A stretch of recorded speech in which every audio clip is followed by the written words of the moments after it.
এই হলো কৃষকের ধান ক্ষেত। ধান মানুষের খাদ্যের অন্যতম একটি প্রধান উৎস। মানুষের খাদ্য খাওয়ার জন্য ধানই প্রধান। বলা হয়েছে বাঙালি মাছে ভাতে বাঙালি। বাঙালির ভাত আর মাছ হলেই তারা পেট ভরে খেয়ে ওঠে। দেখেন ধান গাছ,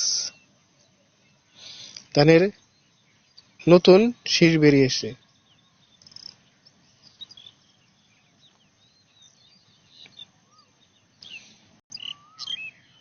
দেখেন একদম কাছে থেকে দেখা যাচ্ছে।